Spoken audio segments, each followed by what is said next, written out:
What's up, everybody? Welcome back to Pens and Tea. My name is Carrie, and today we're going to be talking about the Pilot Kakuno fountain pen.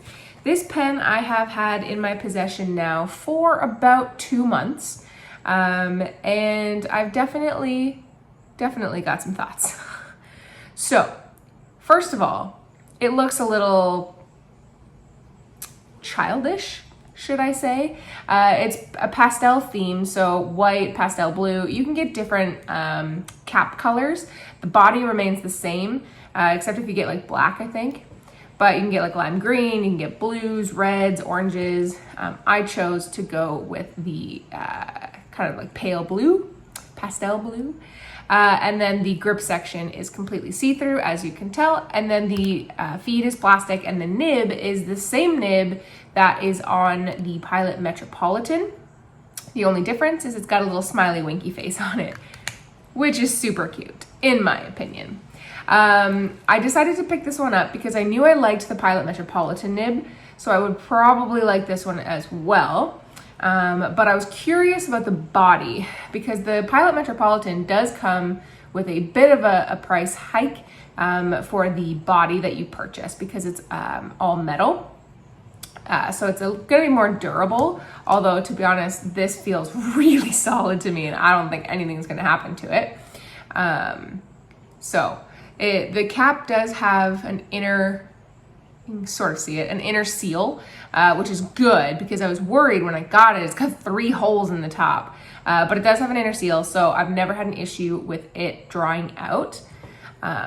One fail, I think, with this pen, a missed opportunity, is that it's an all plastic pen. So I thought, hey, cool, the ability to eyedrop or convert. Not that I personally do it, but I thought for other people. But there's those darn holes again.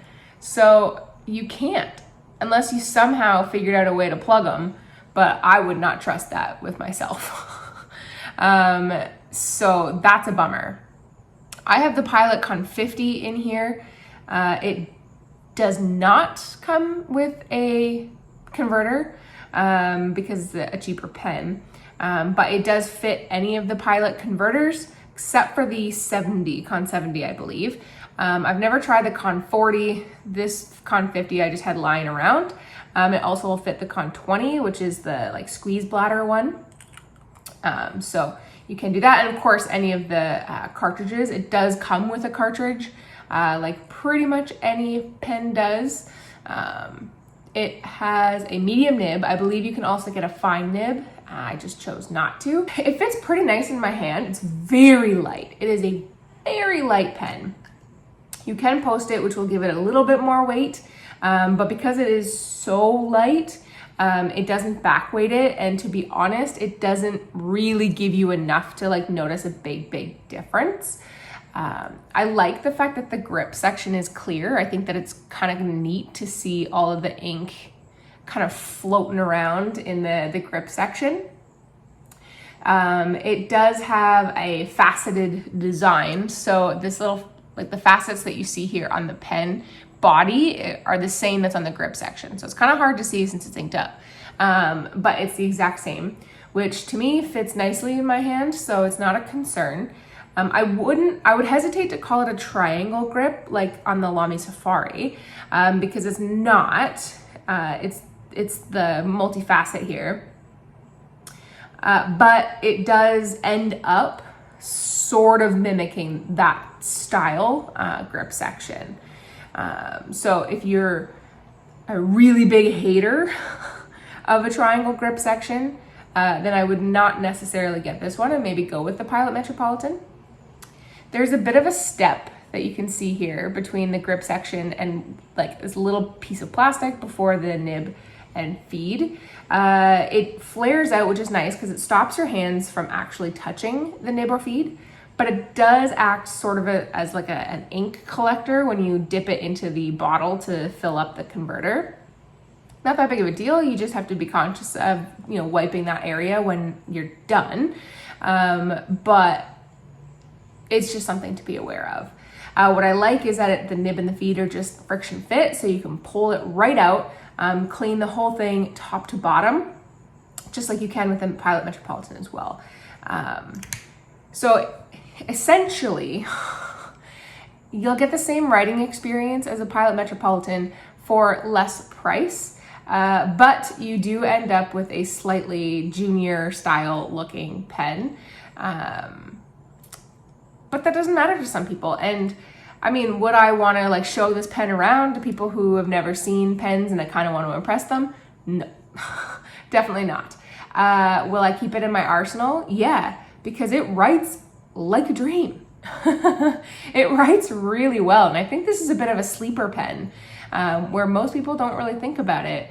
But I think, to be honest, it might replace my recommendation from the Pilot Metropolitan as a starter pen for people to something like this, because it's even less expensive, but you get the same experience.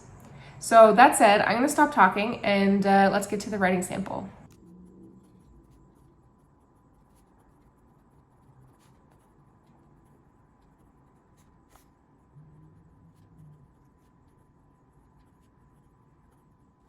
Okay.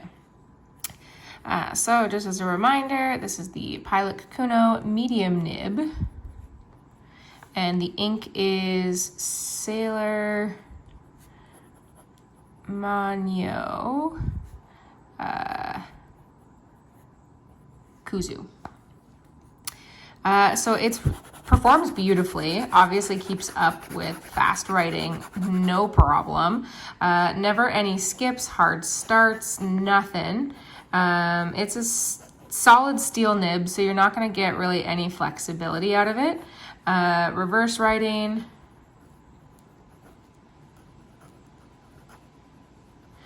You definitely can. It keeps up indefinitely. You'll go from a medium to, probably borderline extra fine. And it actually feels decent. I mean, definitely toothy, but not too scratchy. It is a bit drier. The regular pen here is nice and wet. I mean, you could color with this for days and it would keep up just fine. Same nib that you get on the Pilot Metropolitan, but I really, really, really like this pen. I really liked the Pilot Metropolitan, so, you can add some bias there if you want to, but I was kind of blown away with this, and I think that this is a sleeper pen. I think people need to get on this one. I think we need to talk about this more. I think when we, talk to beginner fountain pen users who, want to get a pen for the first time, I think this might be a good option.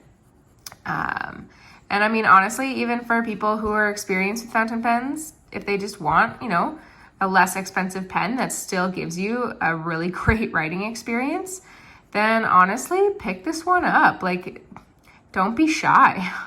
I really quite like it. And would I recommend it? Heck yeah, I would. So definitely don't sleep on it if you want a good writing experience. So guys, thanks for watching. I appreciate that. Hit that like button if you haven't done so already. If you really liked it but haven't subscribed, please do. New videos come out every Monday and Friday, and occasional Q&A on Tuesday. Guys, thanks for watching. And as always, I'll see you next time. Bye.